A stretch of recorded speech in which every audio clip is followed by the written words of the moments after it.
I knew my family never saw much in me, but nothing cut deeper than hearing my own brother tell a room full of relatives that my life was proof some people just never become anything. He said it like a fact, like I wasn't even there. And in that moment, something in me cracked so quietly no one noticed. Except me. I'm Victoria. I reached Portland just as dusk tightened over the city, the cold settling in a thin, brittle layer that coated everything it touched. The maple leaves along the street gathered in uneven piles, and for a moment I felt the odd ache of remembering a place that no longer felt like mine. When I stepped out of the car and saw my brother's two-story house again, the familiarity struck me and slipped away just as quickly, like something I couldn't quite hold. Michael opened the door with a smile that wavered at the edges, his eyes scanning me as if comparing this version of me with one he'd stored away years ago. Laura appeared behind him, still holding a wooden spoon, her greeting warm in sound but distant in intent. I slipped off my coat and hung it by the door, the faint brine still clinging to it, a reminder of the life I'd built far from here. The kitchen glowed softly, filled with faces I had known all my life, yet I felt strangely removed, as if I were walking into a photograph rather than a memory. They asked how Maine was, whether it felt lonely, if I ever thought of moving back somewhere more connected. Their curiosity was polite, careful, and unmistakably probing. I answered lightly, giving them only what was necessary, silverware scraped gently as dinner was served, pulling up the ghosts of quieter meals when my mother still presided at the head of the table. Tonight, the conversation spiraled around careers, renovations, and travel plans. I was mentioned only in passing, as though my life existed on the outskirts of theirs. I simply listened, watching the distance between us stretch, unaware that before the night ended, it would stretch farther than any of us imagined. The tone at the table shifted after the wine made its rounds, and the basket of garlic bread settled between us, without meaning to. Everyone drifted toward the years we rarely acknowledged, grazing the edges of memories no one wanted to touch too hard.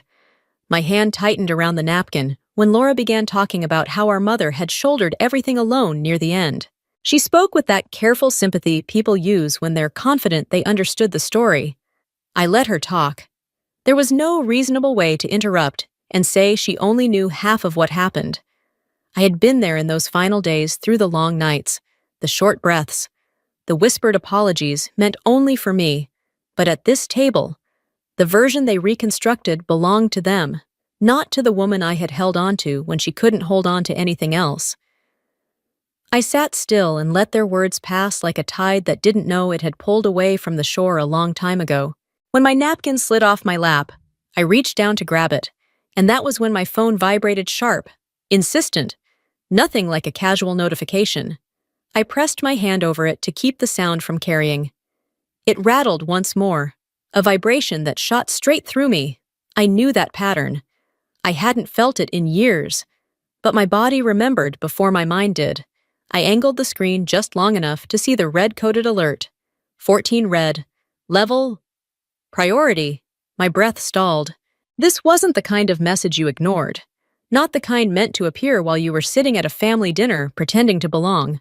I locked the phone fast and tucked it under the tablecloth, hoping the moment had passed unnoticed. But a faint pulse of light brushed against my collarbone. I looked down. The pendant I always wore had begun to glow with the same coded flicker. Before I could shield it, one of the kids leaned closer. "Aunt Vic, why is your necklace lighting up?" That single question opened a seam in the room. Laura's eyes cut toward me, sharper than before, and Michael's confused smile appeared, as if he hoped I'd laugh everything off. I didn't. Just something I keep with me. I told them. It helps. It wasn't a lie, but it wasn't an explanation either.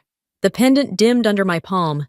Its job done, leaving a faint warmth that hadn't been there a moment earlier. The conversation resumed, but something underneath had shifted. I felt it like a thread pulled too tight. No one else sensed the change. But I knew better. Signals like that didn't come without reason. Whatever I had been avoiding was no longer distant. It had found me right here, in the one place I had hoped to slip through unnoticed. And from that quiet flicker onward, nothing about the night would stay ordinary. I stayed at the end of the table, keeping my eyes on the glass in front of me so I wouldn't have to meet the glances circling from either side. What had started as mild awkwardness had thickened into something heavier, something that clung to every pause in conversation. The harmless chatter from earlier began to sharpen, slipping into comments that carried a different weight.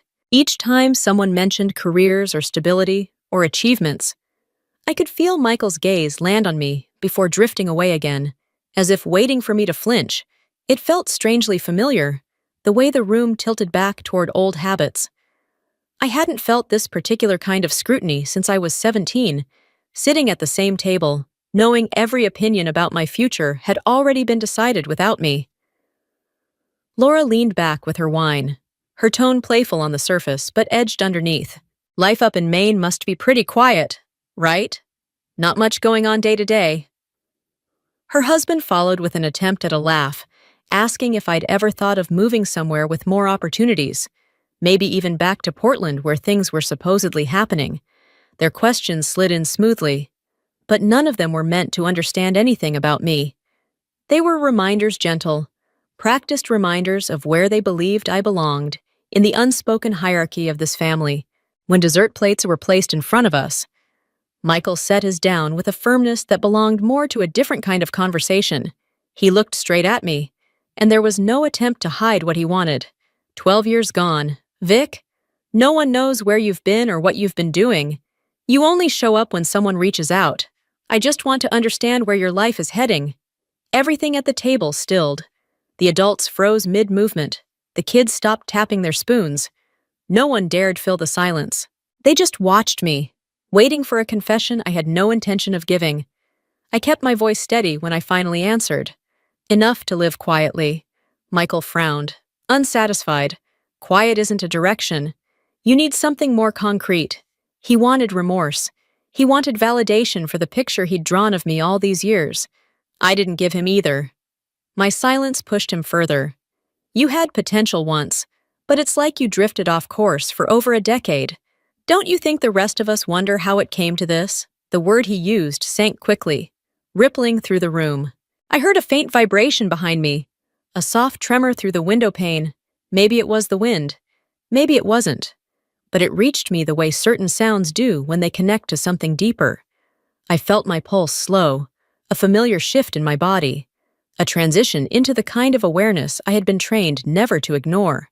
Michael was still talking, insisting on responsibility, commitment, family duty, but his voice blurred into the background as another quick vibration hit my phone short. Sharp, unmistakable. I covered the movement by adjusting my napkin, steadying my breath as I pressed the screen to silence. This was no ordinary alert. I knew that pattern too well. Michael's voice rose again, frustrated. Everyone here works hard to keep this family together, but you're always gone. You're never here when it matters. The words struck deeper than he realized, not because they were true, but because he had never once paused long enough to see where I had actually been all those times he claimed I wasn't. I opened my mouth, ready to stop the conversation from spiraling further. But then it happened. A low, distant rumble rolled through the air, slow at first, almost like the churn of wind against metal. But it wasn't wind. It was moving closer. And in that instant, I understood with absolute certainty that this night had already crossed the point of no return. The rumble rising in the distance no longer blended with the wind. It was heavier, deeper, carrying a vibration that settled into my ribs before my ears fully registered it. I knew that sound. I had heard it in storms over open water, felt it shake steel decks beneath my boots, watched it carve through fog thick enough to swallow entire ships. Machines that size didn't drift aimlessly. They arrived with purpose and never by accident. Inside Michael's dining room, the noise seeped under the chatter, a muffled disturbance that twisted the air just enough for my pulse to shift. Every instinct I had learned through years of conditioning snapped awake. When that kind of engine pushed this low, it meant someone had been trying to reach me for longer than my family would ever understand. If they were here in a person, then remote channels had failed, or time had run out. Laura paused mid-sentence, her hand suspended halfway to her mouth. Michael turned toward the window as a faint rattle rolled across the glass. A single water glass trembled against the wooden table, barely noticeable unless you knew what to listen for. I did. I stood slowly, hoping the movement might go unnoticed, but Michael's head whipped toward me. "Vic, what is that?" The sharpness from earlier had drained from his voice, replaced with a tone I rarely heard from him, uncertainty. I didn't answer. Any explanation I could give him would only create more questions, none of which I intended to answer in the middle of a family dinner that had already started to unravel. A sudden sweep of white light cut across the back window, scanning the yard with precision. The maple trees bent violently under a blast of air, leaves swirling in frantic spirals. Laura shot upright, knocking her chair backward. "What is that who flies that low over a neighborhood?" The kids scrambled to the window, pressed against the glass with a mixture of awe and fear. I rushed forward, pulling them back before the next surge of wind battered the pane. "Stay back," I told them, keeping my voice measured even as the roar grew louder. Michael approached me again, studying my face with a seriousness that made him look older than he had an hour ago. "You know what's happening, don't you?" Before I had the chance to speak, the engines thundered through the walls, shaking the entire house. A massive shadow swept over the ceiling, darkening the room for a heartbeat. The chandelier swayed violently, its crystals clattering together in sharp and frantic tones. Laura shrieked as she shielded her children. My brother-in-law flattened himself against the wall, wide-eyed and pale. Then, as if pulled by instinct, Michael moved toward the door leading to the yard and cracked it open. The wind slammed into it instantly. "Don't!"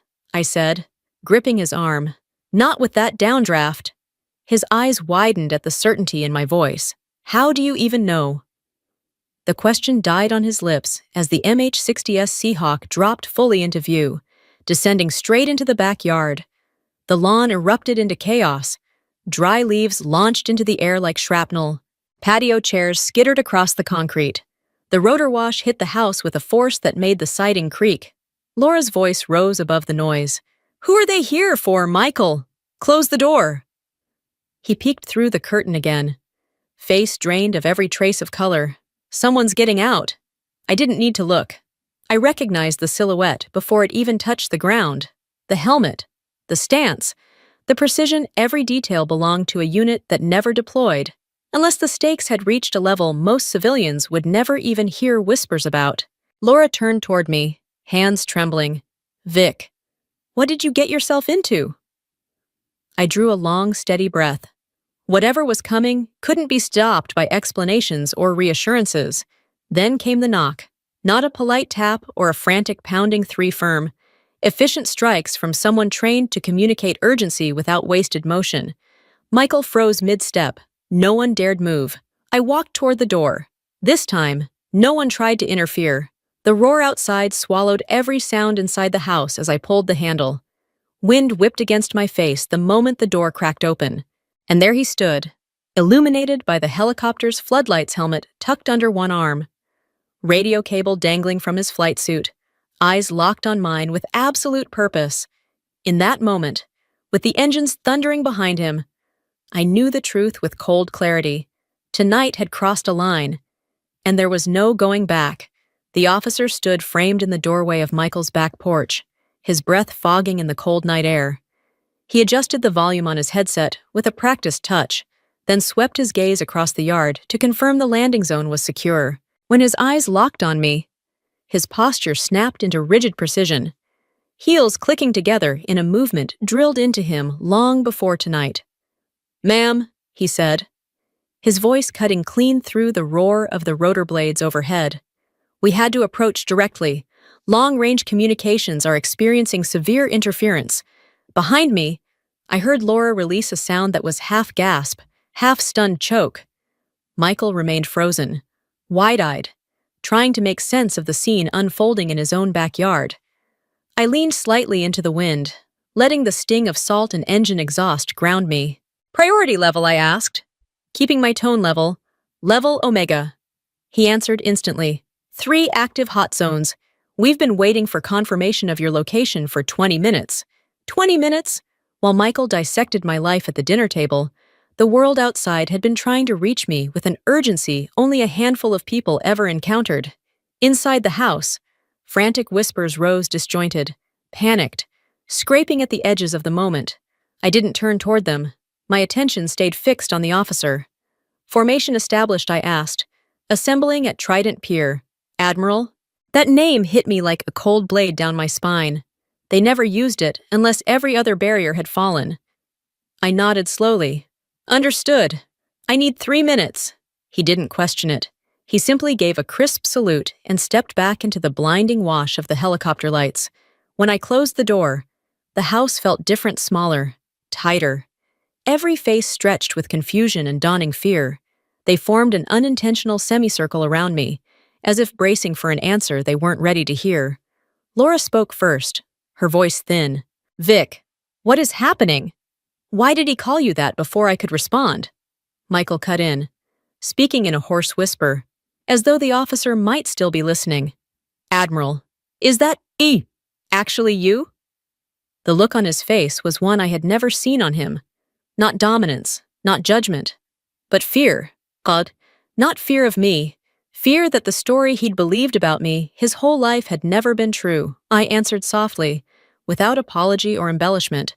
It's a name for the work I do, not for family dinners. The silence that followed pressed heavy against the walls, settling over all of them like a cold, undeniable truth. Michael braced himself against the edge of the table, gripping it as though he needed something solid to keep from collapsing under the weight of what he had just witnessed. His children clung to their parents' legs, staring at me with wide, unblinking eyes, as if I had shifted into someone they could no longer recognize. Laura stepped forward, confusion tightening her voice. How long have you been in the military? Why didn't you ever say anything? How could none of us know? Because I wasn't allowed to. I answered, keeping my tone calm, steady, unmoved by the storm building around us, and because even if I had said something, no one would have believed me. The truth hung there, sharp and slow, settling into the floorboards. It wasn't anger. It wasn't accusation. It was simply the reality I had lived with. Michael shook his head, an incredulous laugh breaking in his throat but never forming fully. My God, how is it where did you go? What were you doing all those years? We all thought you were just drifting. I held his gaze. I wasn't drifting. I was doing the work assigned to me, and that work was never meant to be understood in this house. From the far corner, my brother-in-law finally found his voice, trembling as he spoke. If they came for you the way they just did, that means tonight, something serious is happening, doesn't it? I nodded once, serious enough that they exhausted every other way to reach me. A violent burst of rotor wash slammed against the back windows, making the glass shudder in its frame. The helicopter was lowering, urging, pressing for time. Laura stared at me, her voice barely a whisper. You've lived like this for years, all alone. I let the question sit for a heartbeat before answering. I've done what I had to do. Nothing more, nothing less. No one spoke after that. The silence that filled the room was unlike any I had grown up with. It wasn't dismissive or cold. It wasn't meant to shrink me. For the first time in my life, the silence was acknowledgement, an admission they never had the courage to give out loud. I pulled my coat on and fastened the buttons with the quick, automatic motion that had once carried me through emergencies far harsher than this quiet suburban night. When I turned back, they were all still standing exactly where I had left them. No one tried to stop me. No one reached out. No one attempted to fill the moment with the kind of hollow reassurances families often cling to. Whatever they thought they knew had already fallen apart. Stepping out the back door, the wind struck hard, whipping my hair across my face. The helicopter's floodlights carved a wide white circle across the yard, transforming the grass into a temporary landing zone. The officer stood waiting, arm lifted to guide me toward the steps. I looked back once, just once. They filled the doorway like silhouettes caught between disbelief and fear. The warm yellow light behind them stretching their shadows long across the lawn. No apologies came, no confessions, but I didn't need any of it to recognize the truth settling heavily in their eyes. Don't look at me with the darkness of tonight, I told them softly, the words nearly swallowed by the wind. I've always been who you knew. You just never saw me clearly. Then I turned away, climbing the metal steps. I felt something uncoil inside me, a part of my life slipping off my shoulders as if it had been waiting for this moment. The cabin door sealed shut, engines rising to a thunderous pitch, and within seconds, Michael's house shrank beneath us, a faint, glowing box swallowed by the night. Through the small round window, I saw them motionless under the porch light, small, stunned, and finally silent in a way they had never been with me. I let out a slow breath and closed my eyes, not in exhaustion, but in release. For the first time in years, the sky opened without weight, and I rose into it with nothing left to prove.